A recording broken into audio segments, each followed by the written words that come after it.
Est-ce que faire du sport est dangereux pour la santé de mon bébé? Est-ce qu'il y a des mouvements que j'ai le droit de faire et d'autres qu'il faut que j'évite? Si tu te poses des questions par rapport au sport pendant la grossesse, reste dans cette vidéo, Mama, on va parler de ça aujourd'hui.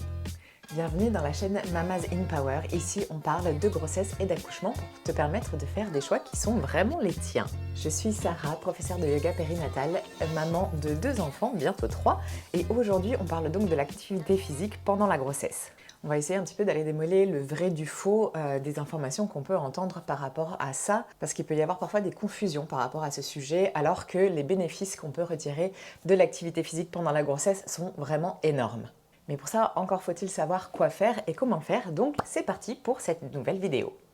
Mythe numéro 1, le sport est dangereux pour mon bébé. Quand on est en tout début de grossesse, on se demande parfois si on peut faire de l'activité physique, si c'est pas dangereux pour la grossesse. Quand on arrive en fin de grossesse, on se demande si justement cette activité ne pourrait pas provoquer un accouchement prématuré. Donc on se pose beaucoup de questions en général, mais la réalité c'est que les études ont montré qu'une activité physique adaptée ne provoquait ni fausse couche ni accouchement prématuré chez une femme qui est en bonne santé et dont la grossesse se déroule bien. Évidemment, si ta grossesse est à risque ou si tu présentes une menace d'accouchement prématuré, dans ce cas, c'est des grossesses qui peuvent être pathologiques et dans ce cas-là, on est sur un autre registre. Donc en priorité, on demande toujours l'avis du médecin qui t'accompagne. Mais si tu n'es pas dans cette configuration-là et que ta grossesse se passe bien, alors pratiquer une activité sportive adaptée ne présente pas de risque pour ta grossesse.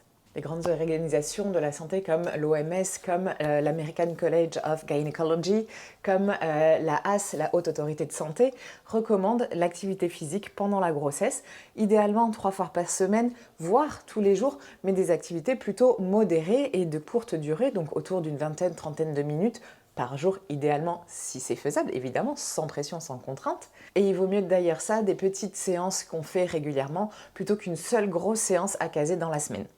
Et on sait même aujourd'hui qu'au contraire, au lieu de présenter des risques, le sport va favoriser une meilleure circulation sanguine, une meilleure oxygénation du bébé et va nous aider à réguler notre stress. Donc que des choses qui vont être bénéfiques et notamment dans les périodes un peu stressantes de début et de fin de grossesse.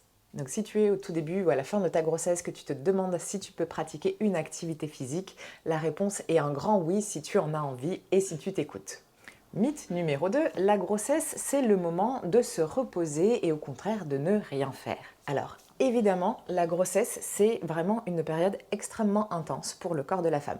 Il se passe énormément de choses, on est en train de construire un être humain, donc c'est une période qui peut être hyper fatigante. Donc on ne se met pas la pression par rapport à ça. En revanche, ça ne veut pas dire qu'il ne faut plus avoir aucune activité physique. C'est quand même largement reconnu aujourd'hui que l'activité physique, que ce soit pendant la grossesse ou non, participe à un corps en bonne santé. Donc si tu étais déjà sportive avant ta grossesse, il n'y a pas de raison que tu t'arrêtes pendant la grossesse. Évidemment, tu vas peut-être devoir adapter ton rythme, l'intensité, certains exercices, mais de manière générale, surtout ne t'empêche pas de continuer. Et si au contraire tu pratiquais pas forcément d'activité sportive avant, ça peut être une très bonne occasion de t'y mettre, tant que c'est fait intelligemment, évidemment. Le but n'est pas de se mettre dans une préparation extrême comme si on allait préparer le prochain Ironman.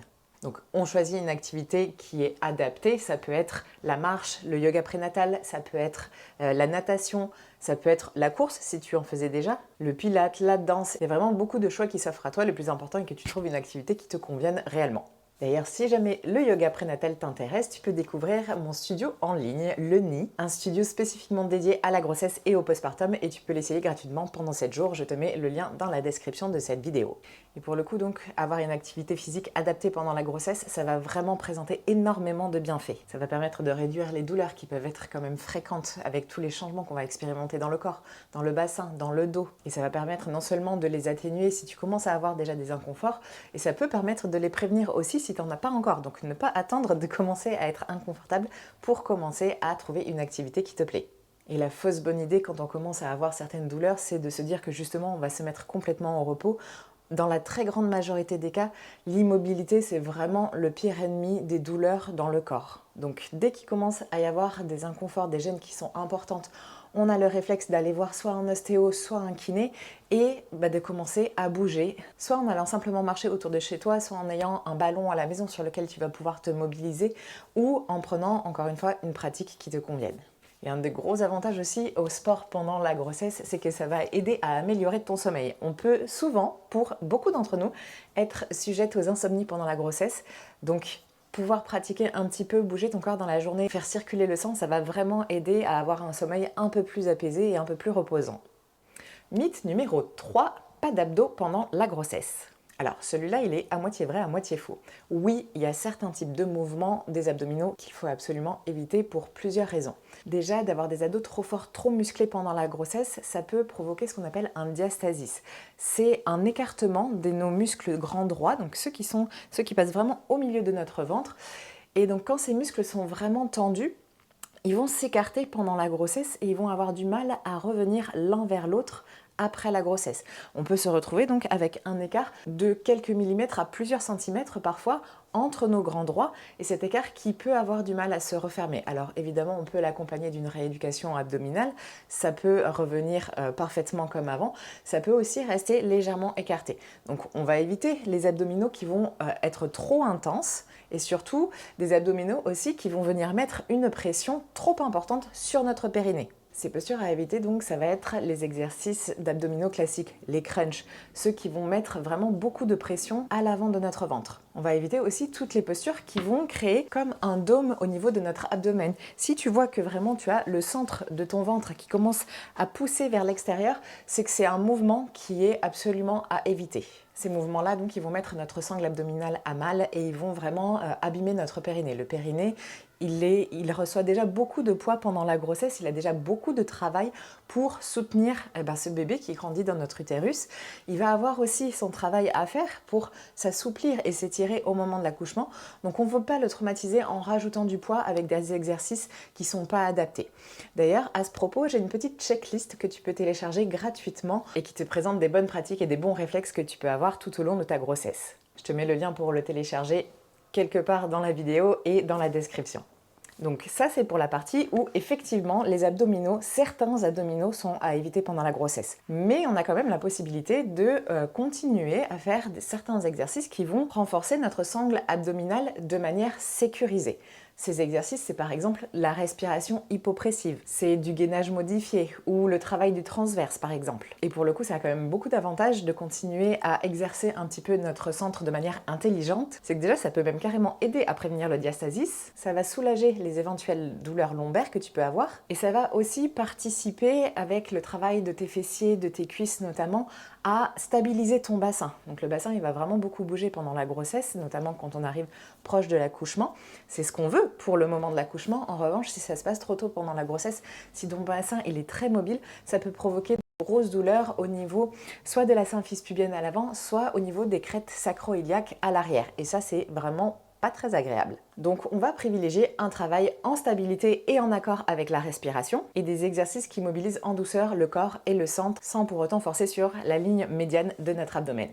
Voilà pour nos 3 mythes principaux. On va revenir aux bienfaits de la pratique sportive pendant la grossesse. Donc ces bienfaits, ils sont hyper nombreux à la fois pour la maman mais aussi pour le bébé. Ça va donc permettre d'améliorer ta circulation sanguine et l'oxygénation de ton bébé. Ça va permettre de réduire ou peut-être même carrément d'éviter les douleurs qui sont dues à tous les changements de ton corps pendant la grossesse, que ce soit dans le dos, dans le bassin, dans les jambes. Ça va permettre aussi, et ça c'est vraiment pas quelque chose de négligeable, de diminuer les risques de diabète gestationnel et d'hypertension. C'est des choses qui sont vraiment beaucoup surveillées pendant la grossesse, donc si on peut faire des choses qui mettent toutes les chances de notre côté que tout aille bien, je pense que c'est quelque chose à privilégier. Ça va aussi donc permettre d'améliorer ton sommeil, de réduire ton stress et permettre aussi quelque chose d'hyper intéressant, c'est de préparer ton corps à l'accouchement. Tout le travail que tu vas faire d'endurance, de renforcement, d'assouplissement et aussi de gestion de ta respiration, c'est des choses qui vont être particulièrement utiles au moment de l'accouchement. L'accouchement, c'est un événement hyper intense pour le corps et avoir un corps qui soit solide, qui soit stable et qui te permette aussi de bouger pour aller dans les positions qui vont te permettre de faire avancer l'accouchement, qui vont permettre à ton bébé de descendre plus facilement dans ton bassin. C'est vraiment un excellent moyen de faire en sorte à la fois de diminuer un petit peu la durée de l'accouchement parce que si bébé il se faufile plus facilement dans ton bassin, ça va forcément aller un peu plus vite que s'il doit naviguer et qu'il est un petit peu bloqué, un petit peu coincé. Et ça va te permettre toi aussi surtout d'être beaucoup plus confortable dans ton corps au moment de l'accouchement. Et enfin, le dernier bienfait qui est vraiment pas négligeable non plus, c'est que ça va te permettre une meilleure récupération de ton corps en postpartum. Tout le travail que ton corps il aura fait pendant la grossesse, c'est des choses qui vont lui servir et qui vont faire en sorte qu'il va beaucoup mieux récupérer une fois que bébé sera là. Et ça, c'est tout bénef, c'est une période où on a envie d'être, pareil, le plus confortable possible. Donc non, quand on est en bonne santé, quand la grossesse se passe bien, le sport enceinte n'est pas dangereux, ne présente pas de risque ni pour toi ni pour ton bébé, évidemment en partant du principe que tu t'écoutes et que tu adaptes les mouvements en fonction de ce que ton corps est capable de faire et de ce qui est bon pour toi à ce moment-là. Donc des petits conseils pratiques pour bien bouger enceinte. Déjà évidemment, si ça peut te rassurer, demande l'avis du professionnel de santé qui te suit avant de commencer.